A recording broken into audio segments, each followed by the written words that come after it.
Ay mga Lods, kasama ko ang isang sikat na direktor. Walang iba kundi si Direk. Kakabalagtas na followers natin. Opo, magandang tanghali po sa inyo. Andito po kami sa shooting ng April Boy story. At andito si Boy Christopher, andito pa yung mga kaibigan natin. At tayo nag-uusap-usap para lang sa ano gusto mo? Gusto ko malaman sikreto niya pagiging direktor. 1986, naging director na ako. Anong comics pa sila natin? Ay, mga hiwata. Hiwata. Tagalog Aliwa, lang. nung panahon na yun. Ang pila pa nun, 25 centimos. Pero nung time na yun, magkano yung usually salary mga stunt? Salary nung start ko, mga 20. Gagawin sana namin ni pelikula ni Malbar. Bakit ang magiging Malbar si Pacquiao, Bisaya yun. Labas tuloy. Sabi ko naman, Bisaya nga di ba, dinadabing yun. Gusto ko, Batanggenyo ka, sabi ko sa Bisaya. Proud na proud yun.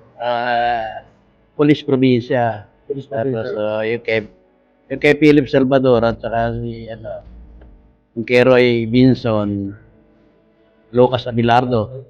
Hindi, pinaka-last na lang. Pinakamagandang actress na yung dinarek. Si Direk, kaya hindi lamang director, actor, vice mayor pa. Ilang terms kayo? Dalawang terms sa San Antonio Marriage. Ano may papayo nyo kay, para matumakbong vice mayor? Lumaban na. Ang iniiyaw ko, tulay daan at patubig. Tatapusin natin ang putol na tulay. Ayun!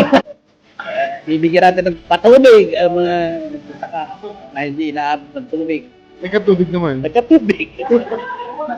Talagang ikaw ay tapat ang puso mo, mananalo ka. Premiado actor, director, vice mayor, right? Tataas yung kamay ko. Para manalo ko. Yeah. Yes! Salamat po. Pangalan. Tito Miel Nora po. Dito. Miel Nora. Beto nyo, pero dito election. Salamat po.